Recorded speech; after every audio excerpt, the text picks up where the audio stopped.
Olá, seja bem-vindo ao nosso canal Central Filosófica, você que clicou nesse vídeo. O que é filosofia da linguagem? Em que consiste a filosofia da linguagem? Qual é a relação da filosofia da linguagem com a lógica e a teoria do conhecimento? E como a filosofia da linguagem tem sido abordada ao longo da história da filosofia? Ou seja, podemos mapear quais são os principais filósofos que se interessaram por esse assunto? Se você quer acompanhar a discussão sobre estas e outras questões, fique aí conosco até o final deste vídeo. Meu nome é João Aparecido, sou professor de filosofia. Mais uma vez, seja bem-vindo ao nosso canal Central Filosófica. Para tratar deste assunto, eu convidei o professor Ernesto Perini, ele que é filósofo e professor da Universidade Federal de Minas Gerais, UFMG. Professor Ernesto, seja bem-vindo ao nosso canal Central Filosófica. Obrigado pelo convite, João Aparecido. Para você que clicou nesse vídeo, antes de iniciarmos a nossa discussão, antes que você se esqueça, já deixe o seu like nesse vídeo, comentários, perguntas, inquietações, pois as suas perguntas poderão gerar uma nova discussão. Se ainda não é inscrito, se inscreva em nosso canal e ative o sininho para ser notificado de todas as novidades que semanalmente são postadas aqui neste canal. Professor Ernesto, vamos lá. Vamos, então, começar falando do tema, né? Filosofia da linguagem. O que é a filosofia da linguagem? Ela consiste em quê? A filosofia da linguagem é o estudo com as ferramentas filosóficas de fenômenos linguísticos. E ela abarca muitos temas, como funcionam, como se referem nomes próprios, como se referem em termos gerais ou predicados, o que é um ato de fala, ou seja, o que é o ato de fazer uma asserção, de fazer uma promessa, de fazer uma pergunta. Ela se ocupa também do funcionamento de expressões como eu aqui agora, que tenho um comportamento particular, e se ocupa finalmente de definições de conceitos como centrais na filosofia, como o conceito de verdade, que é um conceito semântico, e os conceitos que giram em torno do conceito de verdade, como referência, validade, assim por diante. Todos esses temas são temas da filosofia da linguagem. Ela teve um papel muito importante ao longo do século XX, na tradição da filosofia analítica, mas ela continua sendo um tópico importante, talvez não tenha mais a centralidade que ela teve, o que se julgou que ela tivesse durante um certo tempo, ao longo do século XX, mas esses tópicos ainda são estudados na filosofia, e, na verdade, sempre foram estudados na filosofia, tanto na filosofia ocidental quanto em outras tradições filosóficas, embora eu conheça poucas outras tradições, eu sei que esses temas também foram objeto de estudos em outras tradições. Professor, bem, qual é a relação que existe entre a filosofia da linguagem e a lógica e também a teoria do conhecimento? Primeira relação à lógica. A lógica, primeiro a lógica é uma disciplina independente da filosofia da linguagem e da filosofia ela mesma, não é? E ela estuda, quer dizer, no que diz respeito à sua conexão com a filosofia da linguagem, com temas próximos da filosofia da linguagem, a lógica estuda formas abstratas ou que são ou que são argumentos válidos, ou o modo como estruturas podem ser descritas, ou relações entre itens que podem ser caracterizados de maneira muito abstrata, independente do seu veículo, por exemplo. Independente de serem representados na linguagem ou não. Isso talvez seja uma definição muito geral, não sei se é uma boa definição da lógica. Uma definição mais estrita, a lógica é o que estuda o que são argumentos válidos, que são formas argumentativas válidas, e nesse caso ela tem uma conexão, ela num certo sentido ela estuda algo próximo da filosofia da linguagem. E a diferença que existe entre a filosofia da linguagem e a lógica é que a filosofia da linguagem tem como objeto de estudo fenômenos linguísticos. Quer dizer, o que ela procura explicar, entender como que a gente fala, como que a gente fala se relaciona com o mundo, como que a gente fala se relaciona com as nossas ações. A lógica faz abstração disso tudo. Quer dizer, a lógica não é uma teoria sobre o modo como a gente raciocina, por exemplo. A lógica não é uma teoria sobre o modo como a gente realiza inferências. Ela é uma teoria de modos de inferência válidos, ou de maneira mais geral, de diferentes modos de transição informacional, por exemplo. Isso, quer isso funcione como modelo do modo como a gente pensa, quer não funcione. A filosofia da linguagem, por outro lado, não faz abstração disso, ela é uma teoria do modo como nós falamos de fato. Essas duas disciplinas se relacionam porque a lógica é uma ferramenta para nós entendermos o modo como nós falamos, o modo como nós, assim como é uma ferramenta para entendermos o modo como nós pensamos e chegamos a conclusões, por exemplo, que é uma outra conexão entre lógica e teoria do conhecimento, como você mencionou. Mas a lógica, ela mesma, para essa disciplina, será uma ferramenta, e como disciplina independente, ela não é nenhuma coisa nem outra, ela não é uma teoria do modo como a gente pensa, né? Não mais do que é uma teoria do modo como a gente fala, ela é realmente uma teoria sobre estruturas abstratas.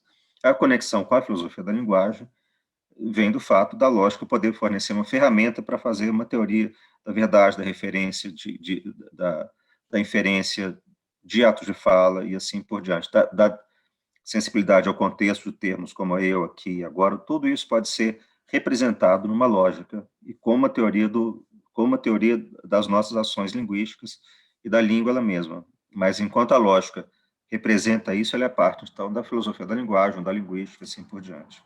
Em relação à teoria do conhecimento, o tema é outro.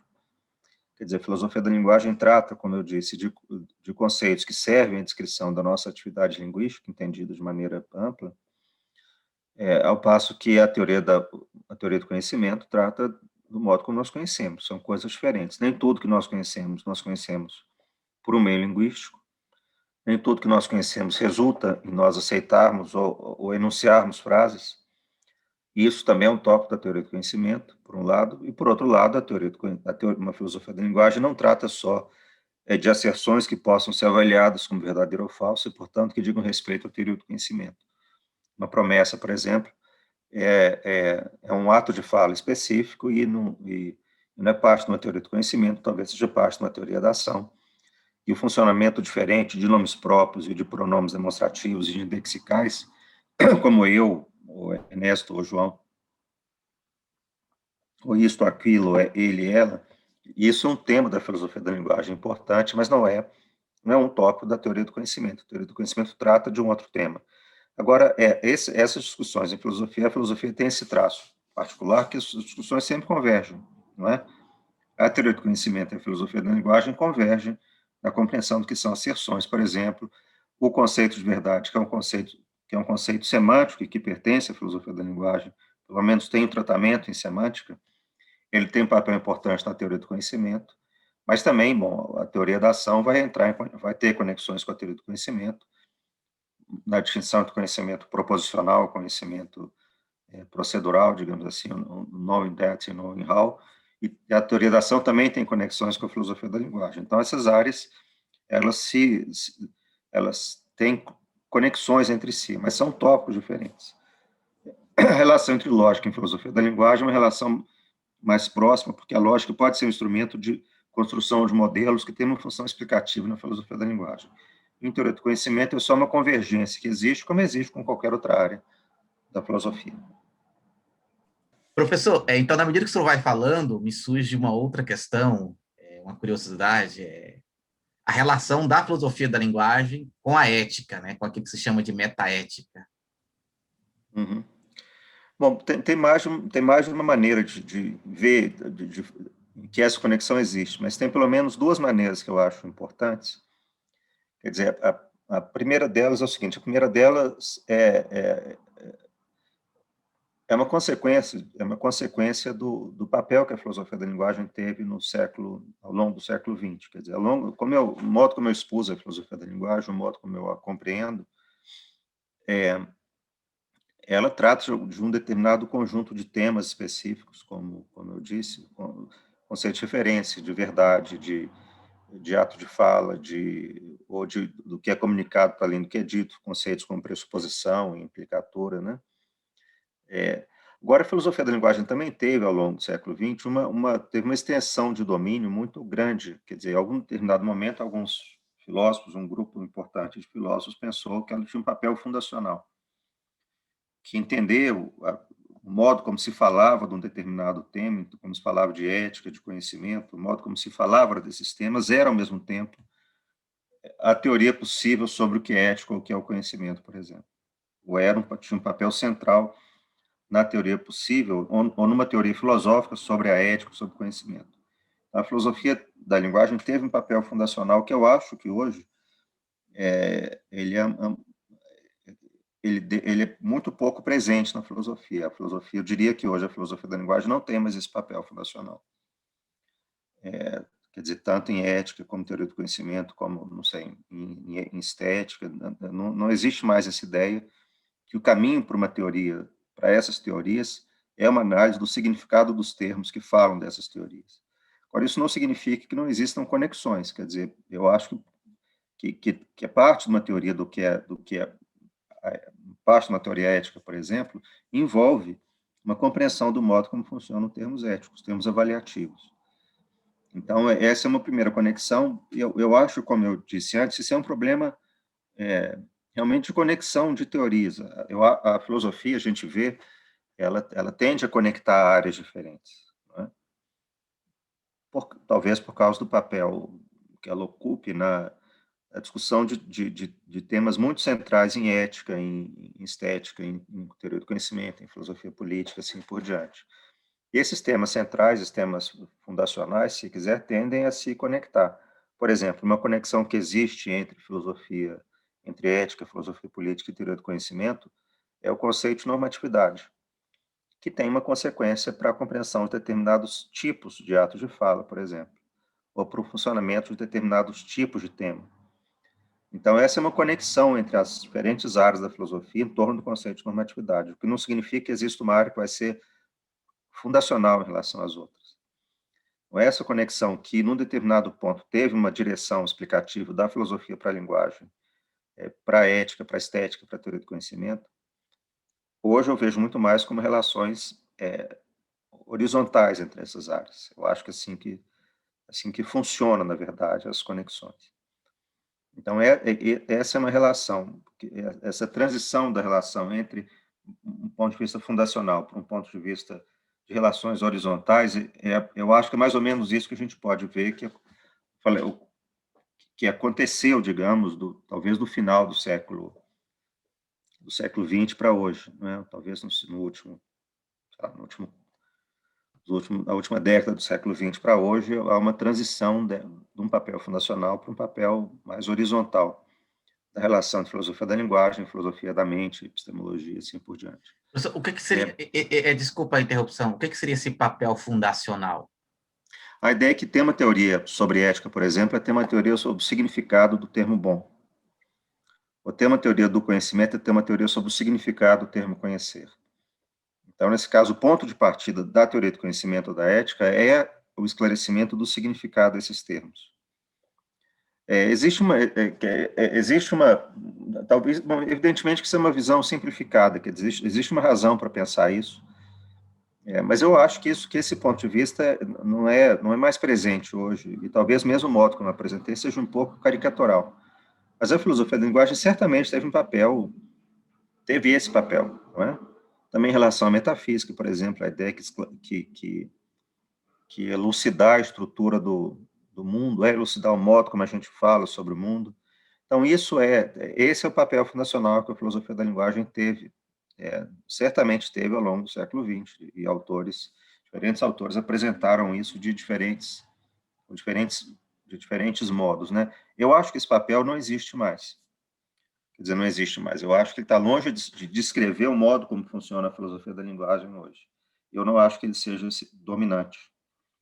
Então, é isso que eu estou chamando de papel fundacional. Eu vejo hoje muito mais como uma relação horizontal entre as áreas da filosofia. Então, essa é uma primeira parte da pergunta. Agora, uma outra coisa é o seguinte, dito isso, quer dizer, isso não significa que não seja importante para qualquer área da filosofia. Eu trabalho, além de filosofia da linguagem, eu estudo as conexões entre filosofia da linguagem e filosofia da mente, e entre filosofia da linguagem e teoria do conhecimento, mas, em geral, vendo do ponto de vista da filosofia da linguagem. Então, uma vez que a gente abandona esse papel fundacional, ainda assim é importante entender que, para a filosofia, é importante compreender o modo como funcionam os termos e o modo como a linguagem funciona num determinado domínio.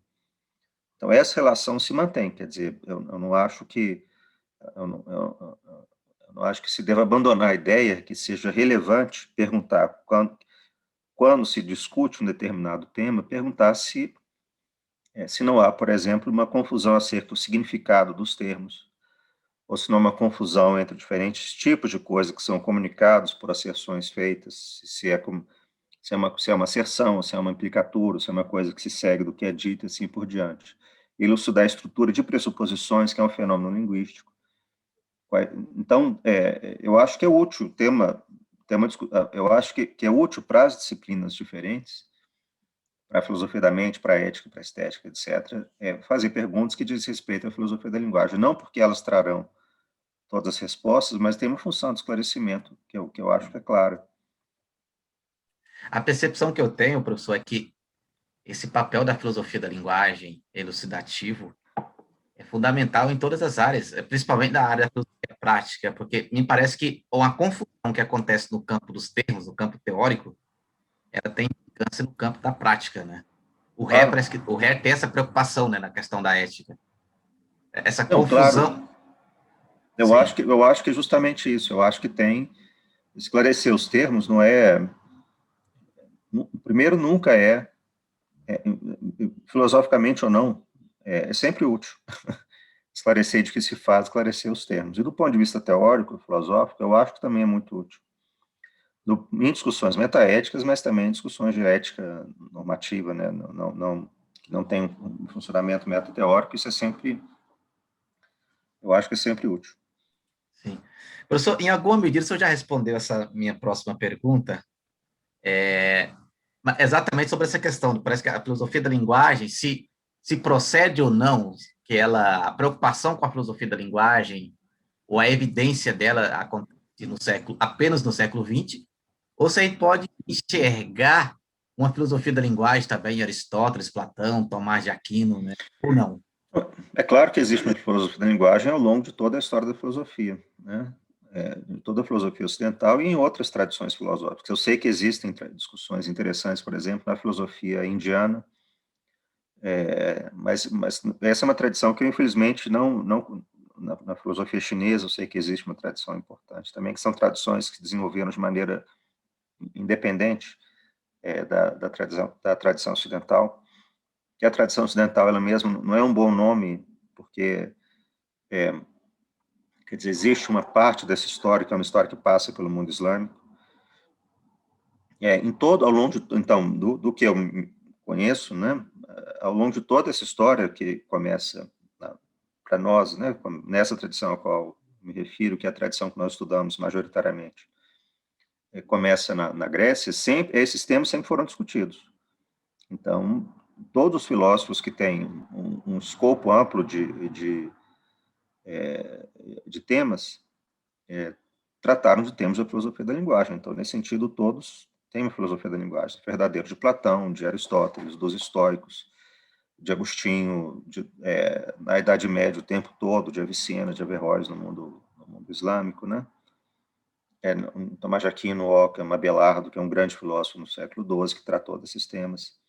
É interessante, por exemplo, que uma fonte importante de Abelardo são os gramáticos, com os quais ele discute, o que ilustra uma conexão muito próxima entre os temas filosóficos que ele discute e discussões gramaticais, porque a gente talvez chamasse hoje de linguísticos, mas que eles são chamados de gramaticais, né?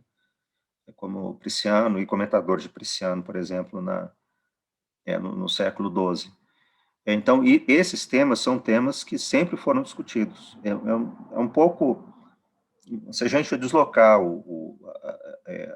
essa pergunta de saber se existe uma filosofia da linguagem separada de outras áreas. Então, talvez a resposta seja não, né?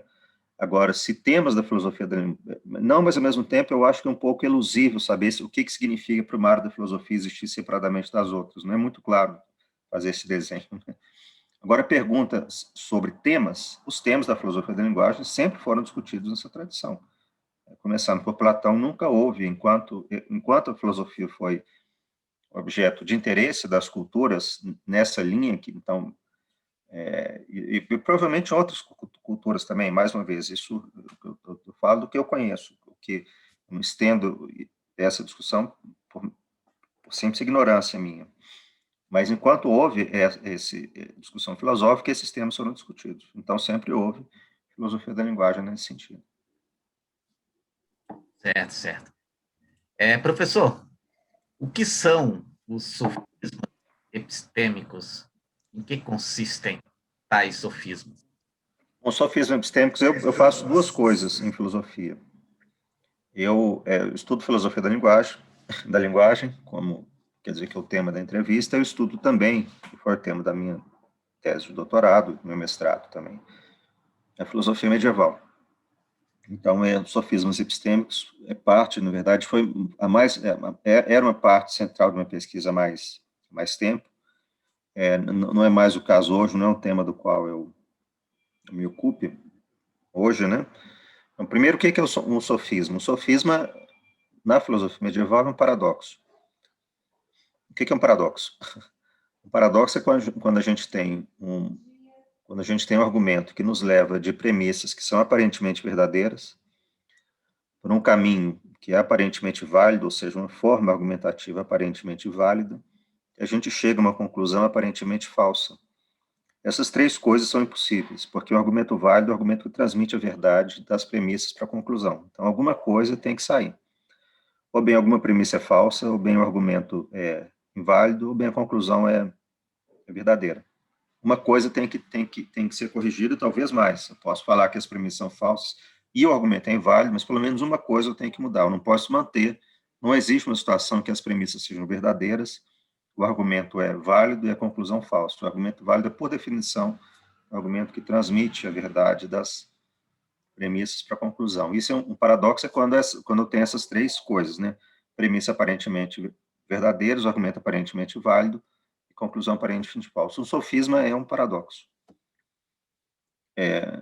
Com mais ou menos, enfim, às vezes são paradoxos que são facilmente solúveis. Alguns paradoxos são de fácil solução, são paradoxos muito aparentes, digamos assim.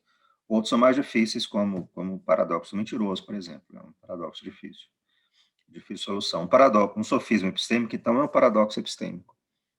Um paradoxo epistêmico é um paradoxo que envolve um termo relativo ao conhecimento. Um exemplo de paradoxo epistêmico, por exemplo, sobre o qual eu escrevi há algum tempo, é o paradoxo: Sócrates se engana, a não ser que ele se engane. E Sócrates se engana acerca da frase "eu estou enganado".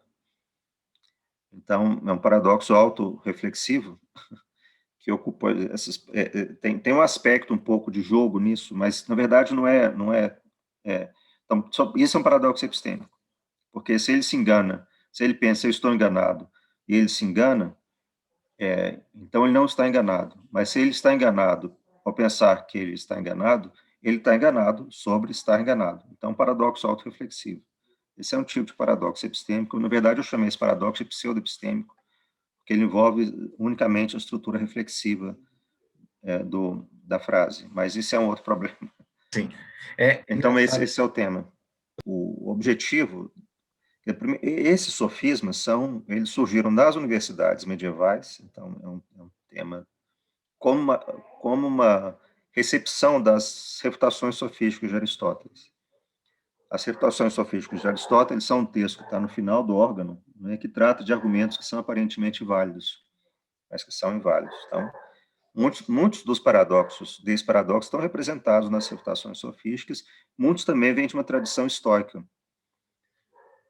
E eles têm um papel didático, sobretudo, para o exercício da capacidade de raciocínio. Então, os sofismas eles têm, sobretudo, um papel de ensinar ferramentas lógicas e semânticas aos estudantes das universidades. Então, eles têm um aspecto que é um pouco de jogo mesmo, e com essa função didática, por exemplo, entender o que significa uma frase reflexiva, como no exemplo que eu acabei de dar. Eles, evidentemente, que eles resultam no desenvolvimento de teorias que são muito sofisticadas, quer dizer, como no caso da filosofia contemporânea, a solução paradoxo do mentiroso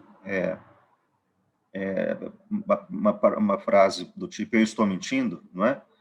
É uma solução que existem muitas soluções contemporâneas, existem também muitas soluções medievais, então, e as soluções envolvem conceitos complexos, como no caso da filosofia contemporânea, na Idade Média, eu digo. Agora, a origem desse exercício é uma origem didática, nas universidades, e ela leva ao desenvolvimento de um instrumental semântico importante. Eu não acho que seja um problema de epistemologia. O problema não é chegar a um ponto no qual você tem certeza de alguma coisa, por exemplo. O problema é você ter conceitos adequados, por exemplo, de verdade ou de referência, e assim por diante. É isso que é feito na filosofia medieval em torno desses paradoxos, como é isso que é feito na filosofia contemporânea em torno de paradoxos desse tipo. Outra questão, a filosofia da linguagem, a relação dela com a hermenêutica, né, e a exegese, tem uma relação entre ambas? Bom, existe uma relação de uma teoria da compreensão de textos, que é a origem da hermenêutica, mesmo se provavelmente ela se expande hoje além dessa definição mais estrita, dessa compreensão mais estrita, é a filosofia da linguagem. Talvez a hermenêutica seja um campo da filosofia da linguagem. Não é o tipo de coisa que eu estudo. Quer dizer, eu pertenço, digamos, à tradição dita analítica da filosofia. Eu não acho que existam barreiras intransponíveis, né? nem que não seja possível fazer a transição de uma coisa para outra, de um tipo de discussão para outra. Agora, não é um tema que eu estude. Eu não conheço a tradição hermenêutica que tem origem na história da interpretação dos textos, em particular dos textos bíblicos, né? Mas eu acho que certamente existe uma conexão a ser feita entre essa tradição e a tradição analítica a qual eu me filio. Isso é parte dos temas dos quais pode se ocupar a filosofia da linguagem, sem dúvida. Certo. Professor, muito grato pela sua estadia aqui no canal, né? O senhor trouxe aqui contribuições muito elucidativas aqui acerca do tema e outras questões que eu te coloquei fora do roteiro. Muito obrigado aqui pela sua participação aqui no meu canal, professor. Eu agradeço o convite. Muito obrigado, João. E para você que nos acompanhou até agora, caso tenha se esquecido, deixe o seu like nesse vídeo, perguntas, comentários, pois como eu disse no início, seu comentário e sua pergunta poderão gerar uma nova discussão. Compartilhe esse vídeo com mais pessoas, pois aquilo que é bom é para compartilhar. Meu abraço e nos veremos no nosso próximo vídeo.